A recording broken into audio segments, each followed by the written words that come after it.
Have you ever been in a relationship that looked perfect from the outside but felt empty on the inside? You tell yourself you're lucky, because there's no fighting, no shouting, no chaos. Yet every night you lie next to someone who feels like a stranger. You try to talk, but the words fall flat. You laugh together, but the laughter feels practiced. You reach out, but your hand touches distance. It's confusing, because nothing is wrong in the way people define wrong. But deep inside, something vital is missing. That missing piece is emotional connection. And when it's gone, love turns into survival. Emotional neglect is invisible. It doesn't bruise your skin, it erases your spirit. It's the quiet kind of pain that makes you doubt yourself, that makes you think you're the problem, that convinces you to stay silent to keep the peace. But silence doesn't save relationships, it starves them. And that's how emotional neglect becomes the silent killer of love. I still remember the day I met him. It wasn't fireworks or drama, it was calm. The kind of calm that makes you exhale, without realizing you were holding your breath. He smiled the way quiet people do, half shy, half confident. And when he spoke, I felt like the noise of the world softened just to hear him. After years of heartbreak and chaos, his steadiness felt like safety. I told myself this was what maturity looked like. Stability. Peace. Finally, no games. He listened when I talked, or at least I thought he did. He'd tilt his head, give small nods, say things like, "That makes sense," or, "You deserve better." Those words melted me, because no one had ever said them with such gentleness. He didn't rush to impress me. He made me feel like I didn't have to perform. I didn't have to be funny, or clever, or perfect. I could just breathe. For the first time, love didn't feel like running after someone. It felt like arriving somewhere safe. In those early weeks, everything was effortless. We texted good morning before coffee, sent random pictures through the day, traded songs we loved, and stayed up talking about dreams, fears, childhood stories. I told my friends, "He's different. This feels real." They smiled, probably thinking I was just in another honeymoon phase. But this time, it felt grounded. I thought love was supposed to start like this, soft, stable, healthy, and maybe it should. What I didn't know was that peace without presence can feel safe, right before it becomes silence. He admired how independent I was. He said he loved that I had my own passions, my own opinions. When I told him about my plans, he'd say, "You'll do amazing." It made me proud to be with someone who saw my strength. But slowly, something shifted. It wasn't dramatic, nothing you could point at and say, "That's when it changed." It was subtle, the way the air changes before a storm. You can't see it, but you can feel it. I started noticing the little things, the way his responses got shorter, how his eyes drifted to his phone while I spoke. The quiet spaces between our conversations began to stretch. But I told myself it was normal. People get comfortable. Love evolves. The beginning is always more intense. I repeated these lines in my head like affirmations, convincing myself that every small withdrawal was maturity, not distance. He didn't stop caring all at once. He still asked if I'd eaten, still sent heart emojis sometimes, but the warmth behind them faded. I'd talk about my day, and he'd respond with, "That's good." I'd tell him I was feeling anxious, and he'd say, "Don't think too much." It wasn't cruel, it was empty. And emptiness is harder to recognize than anger, because it gives you nothing to fight against. One night we were watching a movie. I laughed at a line, and turned to see if he did too, but he was scrolling through his phone. I said, "Did you hear that?" He looked up and said, "Yeah, funny," without smiling. I felt this sudden drop in my chest, a hollow feeling I couldn't explain. It wasn't about the movie, it was the realization that I was sharing a moment alone. That's when I first felt lonely in his presence. But I didn't name it. I just adjusted. I told myself, "Don't be dramatic. He's tired." Emotional neglect doesn't start with cruelty. It starts with quiet excuses. Over time, I became the keeper of connection. I initiated every conversation, every plan, every apology, for conflicts we never even had. I became the one who bridged every silence. If I didn't, the silence stayed. So I filled it, even when it drained me. I'd ask how his day was, and he'd say, "Same as usual." I'd press for more, but the wall between us grew thicker. Still, I smiled, trying to believe that effort could resuscitate intimacy. That if I kept showing up, he'd eventually meet me halfway. But emotional neglect isn't cured by trying harder. It thrives on your effort, because your trying hides their absence. I was keeping the relationship alive by pretending it was breathing on its own. The shift became our new normal. My friends would ask, "How are you two?" And I'd smile and say, "We're good, just busy." It wasn't a lie, it was autopilot. I wasn't unhappy enough to leave, but I wasn't happy enough to stay. I existed in between, attached to memories of connection that no longer existed. That's what emotional neglect does. It turns love into a museum of what used to be. I started shrinking without noticing. I'd hold back opinions to avoid sounding needy. If he didn't reply for hours, I'd convince myself it was fine. I stopped expecting small gestures because expectation hurt more than emptiness. I told myself I was easygoing, chill, low maintenance. In reality, I was just scared to need anything. When you're emotionally neglected, you learn to starve gracefully. You convince yourself crumbs are a feast. You stop asking for warmth because you've learned to live in the cold. You start saying things like, "I'm fine," when you're not. And, "It's okay" when it isn't. I became fluent in pretending. Still, There were moments when my heart tried to speak. A random song would play, and I'd remember how we used to dance in the kitchen. I'd glance at him, hoping for recognition, but he'd be lost in his thoughts, unaware of what I missed. I'd want to reach out, to ask, "Do you still feel it?" But I never did. I was afraid of hearing the truth. One night, I stood by the window, watching rain hit the glass. He was behind me, typing on his laptop. The room was quiet, except for the clicking of keys. I wanted to turn around and say, "I feel alone," but the words stayed in my throat. Because that's what emotional neglect teaches you, to silence yourself before someone else does. I went to bed early that night, turned my back to him, and stared into the dark. I thought about how love can vanish without breaking, how absence can be louder than words. He reached out in his sleep, his arm brushing mine, and for a moment I felt warmth. But it wasn't connection, it was muscle memory. Love without emotion becomes habit. And habit can feel safe, even when it's killing you. Lying there, I realized something quietly devastating. I was in a relationship that didn't hurt enough to end, but didn't heal enough to stay. That's the cruelest part of emotional neglect. It doesn't destroy you in one blow. It erodes you slowly until you forget what being loved feels like. And by the time you notice, you've already learned to live without it. The change didn't arrive with thunder. It came quietly, like a shadow stretching across a familiar room. One morning I woke up and realized I couldn't remember the last time he'd looked at me with curiosity. The kind of look that says, "Tell me everything."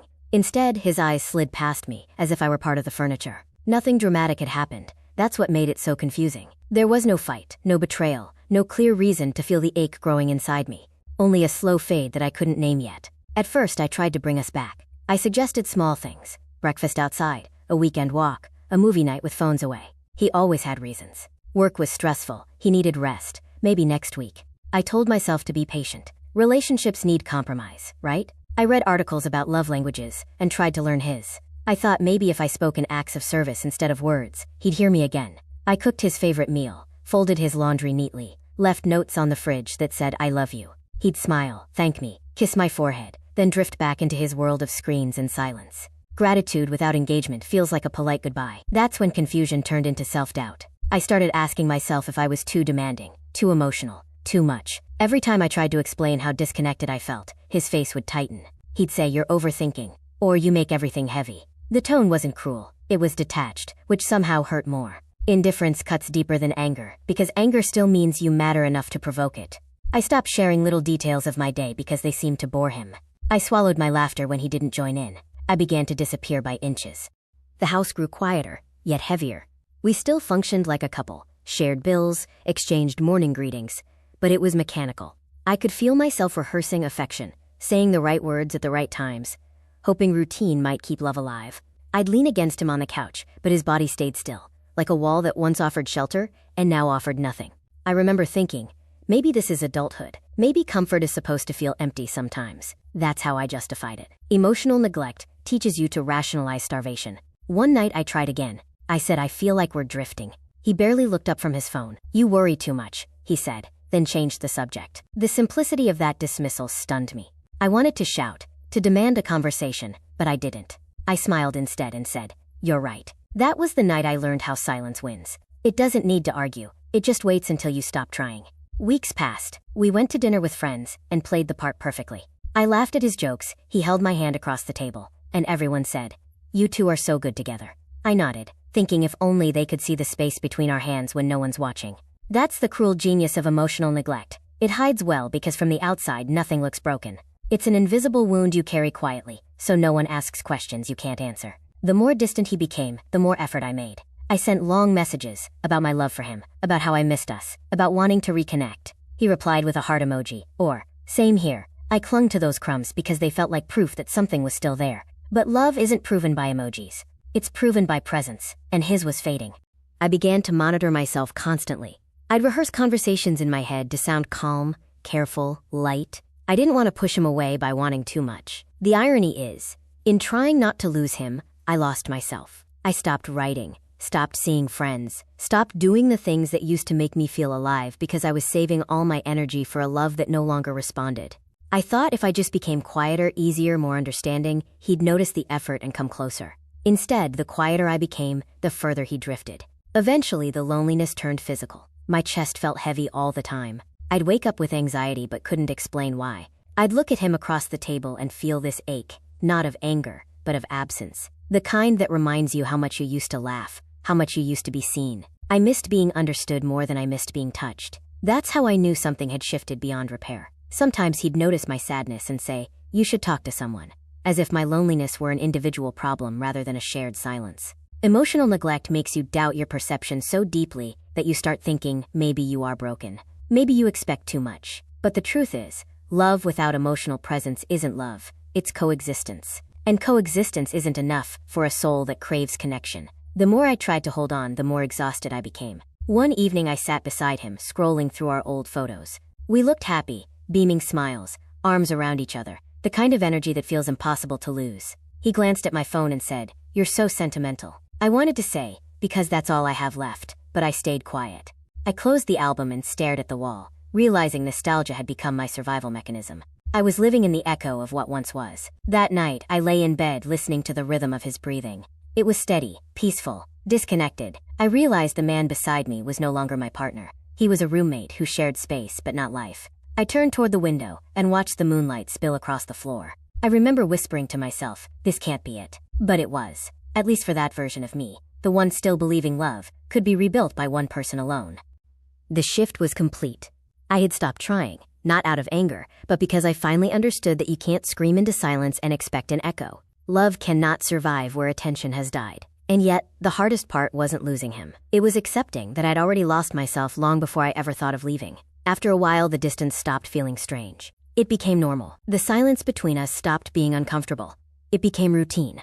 We'd sit side by side on the couch, phones in hand, scrolling through separate worlds. The TV would hum quietly in the background, not because we were watching anything together, but because the noise made the silence less obvious. I started timing my movements to his habits, when he'd shower, when he'd go to bed, when he'd retreat behind his screens. Not to connect, but to avoid the awkward overlap of pretending. That's the thing about emotional neglect. It doesn't always feel like pain at first. It feels like numbness disguised as peace. When love slowly fades, it doesn't scream. It sighs. You stop expecting deep conversations. You stop hoping for surprise kisses or long hugs. You start telling yourself this is what adulthood looks like: calm, steady, uneventful. And part of you believes it, because chaos once broke you, and now calm feels safer than disappointment. But what I didn't realize then was that peace without presence isn't calm. It's absence with good lighting.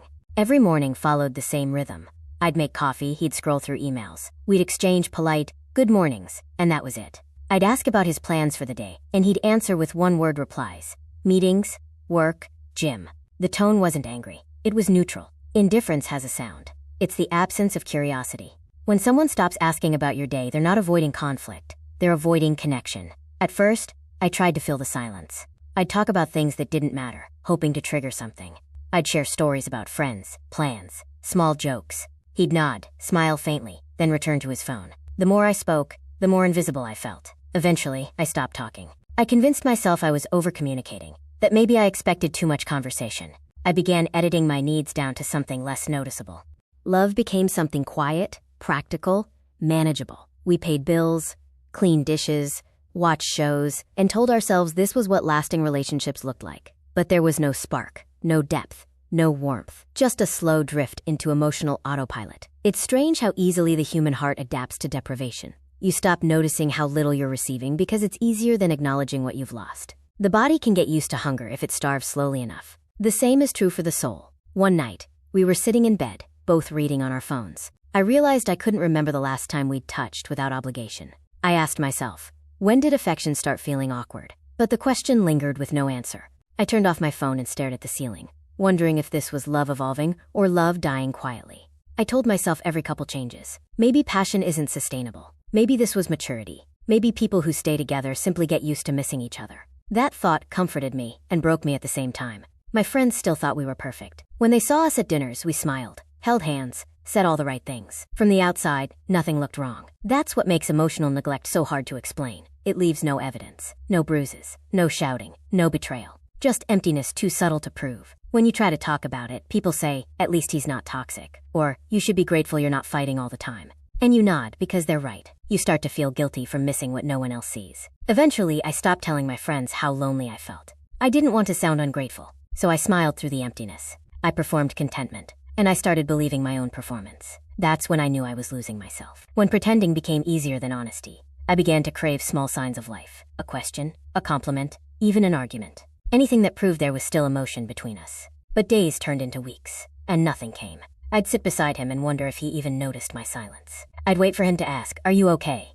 But he never did. When neglect becomes consistent, it stops being an event and starts being the environment. My world shrank to the size of that apartment. My thoughts revolved around how to keep things peaceful. I told myself I didn't need much, that this was just a phase. I remember standing in front of the mirror one morning, brushing my hair and not recognizing my own reflection. My eyes looked dull, my face tired. I used to be expressive, passionate, alive. Now I looked like someone living in grayscale. I realized I'd been editing myself so long that even my expressions had faded. He wasn't cruel. That's what made it harder. You can leave cruelty. You can escape toxicity. But how do you leave emptiness? How do you justify leaving someone who hasn't done anything wrong?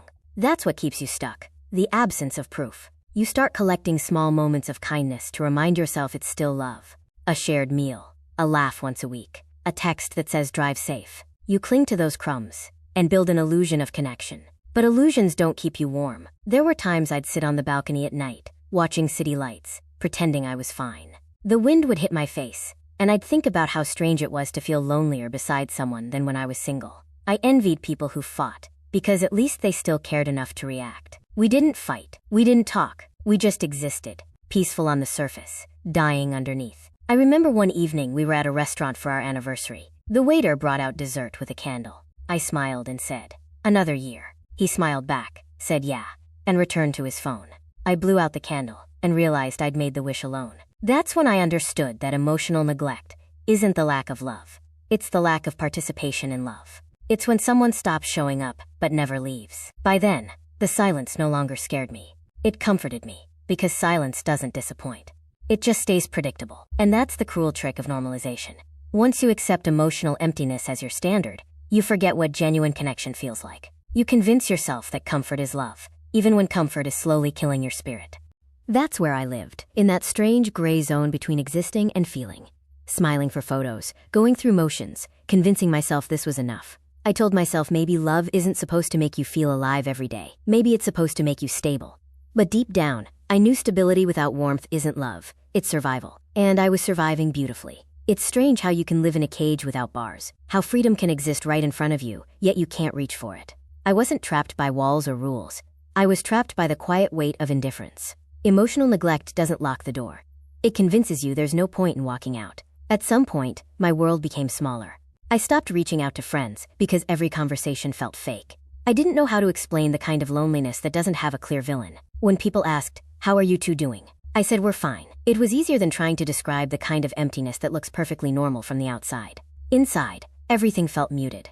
I stopped playing music while I cooked because silence matched the mood better. I started eating meals alone, even when he was home. He'd be in the living room, scrolling through his phone, while I sat in the kitchen pretending to enjoy the quiet. But it wasn't quiet. It was the sound of connection decaying slowly. When I tried to express it, he'd brush it off. I remember one night I said, "I feel like we're distant." He sighed, set down his phone, and said, "You always find something wrong." Then he went back to what he was doing. That moment broke something inside me. It wasn't the words. It was the ease with which he dismissed my pain. That's when I realized emotional neglect doesn't just silence you. It teaches you to silence yourself. After that, I stopped trying to explain. I started hiding my emotions like secrets. If I was sad, I smiled. If I was angry, I stayed quiet. I tiptoed around his moods, careful not to sound too emotional. I became an expert at suppressing myself. When you live in emotional starvation long enough, you learn to survive on crumbs of attention. You stop demanding, you start adapting. It got to the point where even my thoughts felt heavy. I began overanalyzing everything I said, afraid it might make him pull further away. If I texted and he didn't reply for hours, I convinced myself he was busy. If he canceled plans, I said, "It's okay." Every excuse I made for him was a brick in the prison I was building around myself. The worst part wasn't the loneliness, it was the guilt. I felt guilty for wanting more, for needing to feel heard. I'd tell myself, "He's a good man, he's not hurting you. Why can't you just be content?" That's what emotional neglect does. It gaslights you without words. You begin to think the ache inside you is your fault. Some nights I'd lie next to him, staring at the ceiling, feeling like a stranger in my own bed. The room was filled with the sound of his breathing, steady and calm, while my mind screamed for connection. I'd glance at him and wonder if he ever missed me. Not the version of me beside him, but the version of me who used to laugh, dream, and talk without fear. I wanted to ask, but I didn't. I already knew the answer. I started writing in a small notebook, just a few sentences each night. Not poetry, not letters, just fragments of thoughts I couldn't say out loud. I feel invisible. I miss being seen. I don't know how to exist quietly. The pages filled quickly, but he never noticed. He never asked what I was writing, never looked curious. It was like he'd stopped looking at me altogether. That's when I began to realize the opposite of love isn't hate. Hate still sees you. Neglect forgets you exist, and when someone forgets you long enough, you start fading on your own. I tried to fight it once more. I suggested therapy, date nights, even short trips. He shrugged it off every time. "We're fine," he'd say. "You're overthinking again." It was his favorite phrase. At some point, "we're fine" started to sound like a dismissal, not reassurance. The message was clear. Don't make noise, don't need too much, don't disrupt the peace. So I obeyed. Days turned into months. My voice grew softer, my laughter rarer, my dreams smaller. I stopped sharing them, because dreams require someone who listens. And he wasn't listening. I used to think love was about giving without expecting. Now I know love dies when giving becomes one-sided. One night I woke up from a dream where I was screaming underwater. I could see the surface, but no matter how hard I kicked, I couldn't reach it. When I opened my eyes, the room was dark, and he was sleeping peacefully. I turned to look at him, and the thought hit me. This is what drowning feels like when no one notices you're underwater. I went to the bathroom, stared at myself in the mirror, and didn't recognize the woman staring back. My face looked older, not from age, but from silence. I realized I hadn't cried in months, not because I was strong, but because I'd gone numb. Tears are a language, and I'd forgotten how to speak it. That night I sat on the cold bathroom floor and whispered to myself, "This isn't love." Saying it out loud felt like rebellion. It felt dangerous and freeing all at once. The truth has a sound, and mine was finally breaking through the quiet. The next morning, I went through the motions as usual. Coffee, work, dishes. But something in me had shifted. I stopped trying to please him. I stopped measuring my worth through his attention. I started noticing the small joys I'd abandoned. Music, sunlight, the taste of food. It wasn't freedom yet, but it was a crack in the walls I'd built. Emotional neglect had been my prison, but I was the one holding the key. I didn't know it then, but that realization, that quiet defiance, was the beginning of my escape. The cage was still there, but for the first time, I was looking at the door. The breaking point didn't come with shouting or tears. It came quietly, like everything else in that relationship. It was a small moment, ordinary to anyone else, but to me, it felt like the sound of something inside me finally cracking. We were having dinner, sitting across from each other at the same table we'd shared for years. The room smelled of pasta and burnt garlic. The television flickered faintly in the background, and the only sound between us was the clinking of silverware. I asked him a simple question. "Do you ever miss us?" He didn't look up from his plate. He said, "What do you mean?" I tried again. "You know how we used to talk, how we used to laugh. I miss that sometimes." He chewed, swallowed, and said, "I think we've just grown up. You're being too sensitive." Then he reached for his phone. I don't know what hurt more, his words or how easily he said them. It wasn't cruelty.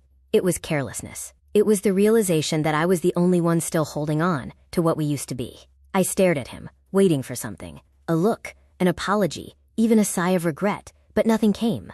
Just silence. The kind of silence that says everything you've been afraid to hear. That's when it hit me. I was in love with a memory. The man sitting in front of me wasn't the person I'd fallen for. He was the shell of someone who'd stopped trying long ago. I'd been clinging to the ghost of connection, trying to resurrect it with patience, understanding, and endless forgiveness. But you can't fix what the other person doesn't see as broken. After dinner, he went to bed like it was any other night. I stayed in the kitchen. I sat there for hours, staring at the candle I'd lit out of habit. The wax had melted down completely, a puddle of what once stood tall. I couldn't stop thinking about how much that candle felt like me, used up, burned out, and still pretending to glow. There were no tears that night, no dramatic collapse. Just stillness, the kind of stillness that feels like both death and birth at the same time. I finally saw the truth I'd been avoiding for so long, that love can die quietly and still leave you haunted by its echo. I thought about all the times I'd minimized my feelings to keep the peace. Every "it's fine," that wasn't fine. Every "I understand," that meant I'm hurting. Every night I'd rolled over, pretending to sleep, wondering if he'd notice the distance. He never did. I realized I'd been loving for two, carrying both halves of the relationship on my back, until it broke me. I walked into the living room, turned off the TV, and stood in the dark. The silence felt different now. It didn't suffocate me. It spoke to me. It said, "You've done enough." It said, "You can stop now." I took a deep breath and felt something I hadn't felt in years. Clarity. It wasn't peace yet, but it was the beginning of it. The next morning, I moved through the house like a ghost. Everything looked the same. The coffee mugs on the counter, his jacket on the chair, the small dent in the pillow where his head had rested. But I saw it all differently. It wasn't our home anymore. It was a place I'd been surviving in. I looked around and thought, this isn't my life. This is my waiting room. He noticed I was quiet. He asked, "Are you okay?" I said, "I'm just tired." And for once, it wasn't a lie. I wasn't tired from lack of sleep.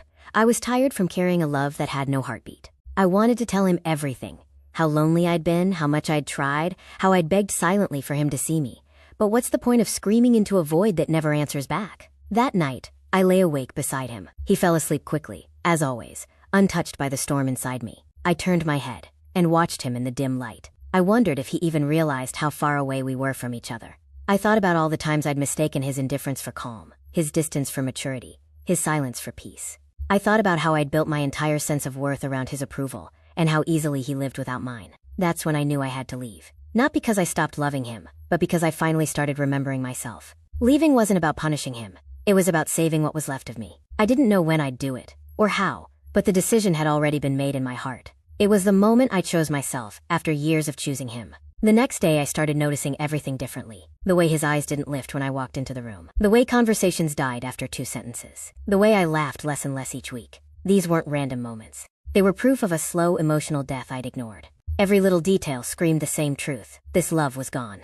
It's strange how grief works. You can mourn someone who's still alive. You can sit across from them, share a meal, sleep beside them, and still feel the weight of loss. I mourned him long before I left. I mourned the version of me that stayed hopeful, that believed love could survive neglect. That night, I wrote something in my notebook. I wrote, "I can't keep setting myself on fire to keep us warm." When I read it back, my hands shook. The words felt final. I closed the notebook and decided that was the last thing I'd write while still here.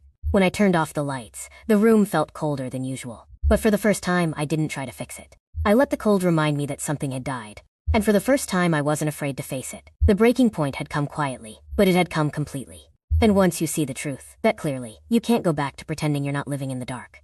Leaving didn't feel like freedom at first. It felt like guilt. It felt like standing at the edge of a cliff, knowing you have wings but not trusting them to open. For weeks after my breaking point, I went through motions pretending everything was the same. I cooked dinner, made small talk, laughed at jokes that didn't land. But inside, the decision was already forming. I was done begging for connection. I was done performing peace. I started packing in small ways, only I could notice. One drawer at a time, a sweater here, a book there. I told myself I was just organizing, but really, I was preparing to disappear quietly. I knew there wouldn't be a fight. There never was. That was the tragedy of it. No explosion, no ending worth telling friends about. Just an emotional void that had finally run out of room. Every morning, I rehearsed what I'd say if he asked why I was leaving. But deep down, I knew he wouldn't. He'd let me go the same way he'd let me fade, without resistance. Because apathy doesn't chase, it observes. The day I left was ordinary. The kind of day that makes you question if big decisions are supposed to feel so small. The sky was overcast, the air heavy with the smell of rain. He was in the living room on his laptop, headphones on, lost in his world. I walked past him and said I was going out for groceries. He nodded without looking up. I stood there for a second, waiting for him to glance at me, to say something that would make me hesitate. He didn't. That was my confirmation. I went to the bedroom and took a single bag, just clothes and a notebook. I looked around the room that had once felt warm, the bed that had held more silence than sleep, the walls that had absorbed years of unsaid words. I touched the nightstand where his watch still lay and whispered. I tried. It wasn't a goodbye to him. It was a goodbye to the version of me who thought trying harder could make someone care. I left a note on the kitchen table. It was short, only a few lines. I can't live in silence anymore. I hope one day you understand that leaving wasn't about you. It was about remembering myself. I placed it beside his coffee mug, turned the handle so it faced his usual grip, a habit I'd kept long after he stopped noticing. Then I walked out. The air outside felt different, cold, honest, alive. I expected to feel panic, maybe regret, but what I felt was strange calmness. My hands shook, but it wasn't fear.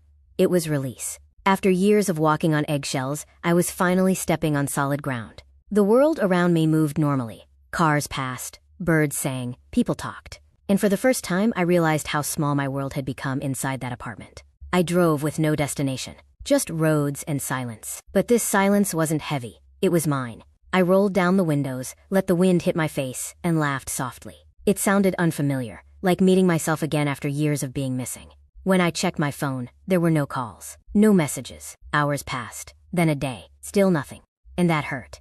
Not because I expected him to beg, but because it confirmed what I already knew. His silence was never a punishment. It was his nature. The first night away, I stayed in a small motel. The room smelled of cheap soap and dust, but it was peaceful. I sat on the bed and stared at the walls, half expecting the guilt to come crashing in. It didn't. Instead, there was grief. Slow, quiet grief. Not for him, but for the version of love I'd believed in. I realized I wasn't mourning a person. I was mourning the illusion of connection. The next morning, I woke up early, Sunlight cut through the thin curtains, painting the room gold. I made coffee from the old machine in the corner. It tasted bitter, but it was the first cup I'd made for myself, not someone else. I took a sip and thought, this is what beginning again feels like. The days that followed were messy. I cried in parking lots, replayed memories, questioned everything. I kept wondering if I'd overreacted, if maybe I should have stayed and tried one last time. But every time doubt crept in, I remembered the silence. The years of asking to be heard, and getting nothing in return. I remembered the version of me who kept shrinking to make space for his indifference. And then I breathed again, knowing I did the right thing. Leaving someone who neglects you isn't about courage, it's about clarity.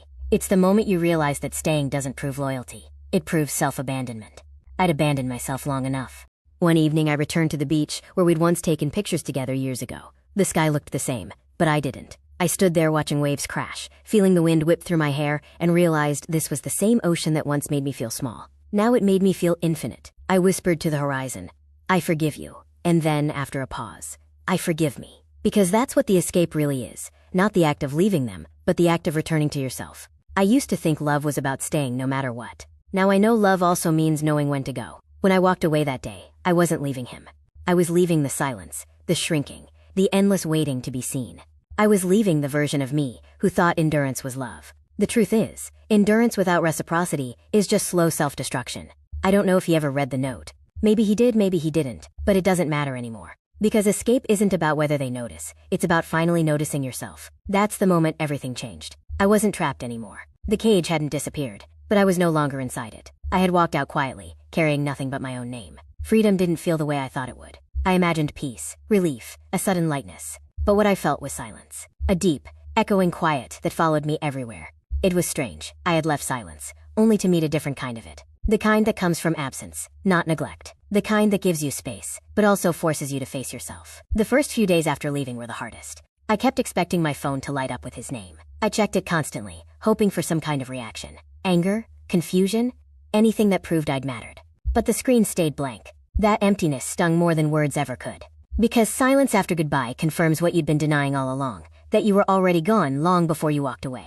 I spent those first nights in a small apartment I rented on impulse.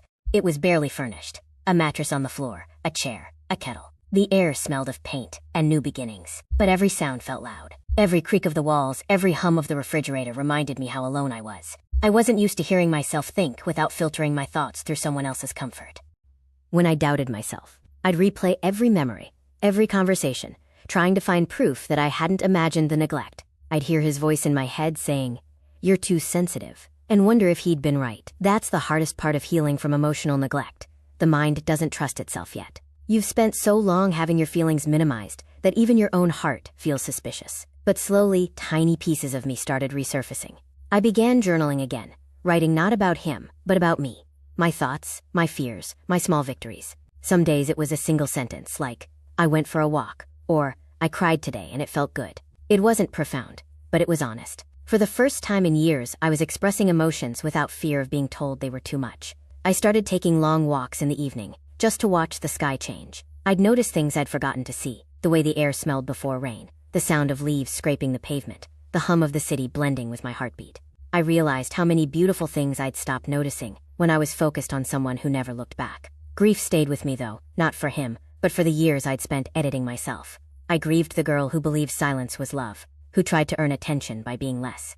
I missed her innocence, but I also pitied her, because now I knew better. Love doesn't require you to disappear. There were nights I cried until I couldn't breathe, mourning a person who was still alive but unreachable. But those tears felt different. They weren't desperate, they were cleansing. It was grief making space for growth. Every tear carried a truth I'd buried for years. I deserved more than bare minimum affection. I deserved presence. I deserved to be heard. One night, I lit a candle and wrote a letter I never planned to send. I thanked him for teaching me what love isn't. I told him that indifference had been my greatest teacher, that through his silence, I'd learned how loud my soul could be. When I finished, I folded the paper and burned it. Watching the flames eat the words felt symbolic. I wasn't erasing the past. I was releasing it. As weeks passed, I began reconnecting with old friends. Some of them were surprised to hear from me. They said I'd vanished, that I'd always seemed busy. I realized that I'd isolated myself for years, too ashamed to admit I was lonely. When I told them I'd left, they said they were proud of me. I smiled, but inside, I still felt like I'd failed. Society doesn't talk enough about how leaving neglect feels like guilt, not victory. Because you're not escaping danger, you're escaping emptiness. And emptiness doesn't look like abuse. It looks like safety, until it kills your spirit. The more time I spent alone, the more I started hearing my own voice again. It was shaky at first, unfamiliar. But each day it grew stronger. I'd talk to myself in the mirror, reminding the reflection that she'd survived something invisible. That her pain was real, even if no one had seen it. Healing from neglect is like teaching yourself to feel again. Every emotion becomes a lesson in trust. Eventually, I stopped waiting for closure. I understood that silence was my closure. That not hearing from him wasn't abandonment. It was confirmation. He'd always been silent. I just stopped listening to the silence. Months later, I went back to that same grocery store, where I'd once told him I'd be right back. The aisles looked the same, but I didn't. I was standing taller, breathing deeper. I picked up my favorite coffee, the one I'd stopped buying, because he didn't like the smell. I smiled as I placed it in the cart, thinking how strange it was that healing could taste like something as simple as coffee. I no longer hated him. I no longer loved him either. I just saw him for what he was, emotionally unavailable. Not evil, just incapable. That realization brought peace, because closure doesn't come from them apologizing. It comes from you accepting the truth without bitterness. In the quiet of that small apartment, I began to rebuild. I filled it with plants, music, warmth. I played songs I loved, danced barefoot, sang off-key. It was messy, imperfect, alive. And somewhere in that chaos I realized I was finally free. Not from him, from the version of me who waited to be seen. I used to think healing meant forgetting, but it doesn't. Healing is remembering without reopening the wound. It's learning to hold the memory without letting it hold you. There were still days when sadness visited, uninvited. I'd feel that familiar ache, the one that used to define me, and instead of fighting it, I'd let it sit beside me. I'd say, I know you. You're allowed to be here, but you don't get to stay. That's how healing starts. Not by erasing pain, but by making peace with it. I began to rebuild my routines around myself, not around someone else's moods. I bought fresh flowers for no reason. I played music again, the kind he used to call too emotional. I filled my apartment with light and sound. I stopped waiting for someone to notice me, and started noticing myself. Every small act, cooking my favorite meal, taking long walks, saying no without guilt, was a quiet rebellion against the years I'd lived muted. I started therapy. The first session felt awkward. I didn't know where to begin, because emotional neglect doesn't leave a clear story to tell. It's not he hit me or he cheated. It's, he didn't look at me when I cried. He didn't ask how I felt. He was there but not really. It's hard to explain pain that hides behind normalcy. But once I began, the words poured out. My therapist said something that stuck with me. You learn to survive by disappearing. I sat there, stunned, because that was it. I had turned invisibility into a coping mechanism, mistaking it for strength. Healing was about becoming visible again. To myself, to my emotions, to life. I started journaling not to analyze him but to understand me. I wrote about what made me feel alive, what scared me, what I wanted next. I realized how much of my identity had revolved around being easy to love. I'd made myself smaller, softer, quieter, just to keep someone comfortable. Healing meant reclaiming the parts of me I'd buried to make others stay. One morning, I caught my reflection and didn't flinch. My eyes were clearer, not because I stopped crying, but because I'd learned to cry without shame. Healing taught me that tears aren't weakness. They're honesty leaving the body. I stopped apologizing for emotions. I stopped labeling myself as too sensitive. Sensitivity is the ability to feel deeply, and that's not a flaw. It's a superpower. The people who made me feel small for having a big heart were just incapable of holding it. I began reconnecting with life in ways I'd forgotten. I went to the park, sat under trees, watched strangers laugh. I read books, painted badly, cooked messy meals, took spontaneous road trips. I surrounded myself with people who listened without fixing, who saw me without needing me to shrink. The more I filled my life with authenticity, the less space there was for old ghosts. Healing also meant forgiveness, and not the cinematic kind. Real forgiveness isn't a grand gesture, it's quiet acceptance. It's saying, you didn't know how to love me, and I forgive you for that, but I forgive myself more for staying. I stopped waiting for closure from him, because silence had already given me the answer. He couldn't love me the way I needed, and that's not my failure. There were still triggers, certain songs, familiar streets, the smell of his cologne. But over time, they stopped reopening wounds. They became reminders of how far I'd come. The memories softened around the edges. Pain turned into perspective. I realized that healing isn't about never feeling pain again. It's about trusting that pain won't destroy you anymore. One evening, I watched the sunset from my window, the sky painted in orange and violet. For the first time, I didn't feel the need to share it with anyone. It was mine to witness. That moment felt sacred. I understood then that I didn't need love to feel whole. I was whole because I had finally returned to myself. People talk about healing like it's a finish line, but it's not. It's a practice. Some days you'll feel strong, other days you'll break down. But every time you choose yourself instead of old patterns, that's healing. Every time you speak instead of staying silent, that's healing. Every time you rest without guilt, that's healing. It's not glamorous, but it's real. I stopped chasing love as a cure. I started building love as a foundation. Love for my own company, my own peace, my own growth. I learned that being alone doesn't mean being unloved. It means being available to yourself again. Months later, a friend asked me if I'd ever fall in love again.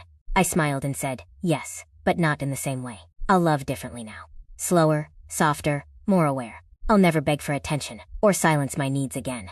Because the greatest lesson neglect taught me was this: the love you seek from others must first come from within.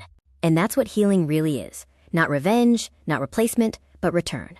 A return to your voice, your worth, your presence. The world feels bigger now. The silence that once suffocated me has become space to breathe. I'm no longer afraid of being unseen because I see myself clearly. Healing didn't make me who I was before him. It made me someone new, someone whole, grounded, unafraid of her own depth. Someone who finally understands that love isn't supposed to make you disappear. It's supposed to make you more visible than ever. Looking back now, I realize emotional neglect was never just about him. It was about me, about how much I was willing to tolerate in the name of love. I kept thinking if I was patient enough, kind enough, quiet enough, he'd finally see me. But love that requires you to disappear isn't love. It's endurance disguised as devotion. I used to think the opposite of love was hate. Now I know it's indifference. Hate still acknowledges your existence. Neglect erases you slowly, until you start erasing yourself. That's the real danger. When you stop fighting for connection because you've convinced yourself you don't deserve it. But leaving taught me something priceless. You can rebuild from emptiness. You can learn to listen to your own voice again. You can teach your heart that silence isn't safety, it's starvation. And the moment you choose yourself, even if your hands are shaking, that's the moment you start living again. Healing doesn't mean forgetting the pain. It means transforming it into wisdom. Now I know what real love feels like. It doesn't make you smaller. It doesn't quiet your soul. Real love invites you to be fully seen. Messy, emotional, human. So if you're listening to this and you feel unseen, please hear me. You're not too emotional, you're not too much, and you're not alone. You deserve love that listens. You deserve presence, warmth, attention, and care. You deserve to be met halfway. And if you have to walk away to find peace, walk. Don't wait for someone to wake up and recognize your worth. Start recognizing it yourself. Because in the end, emotional neglect might silence you for a while, but healing teaches you how to speak again. And this time, you speak for you.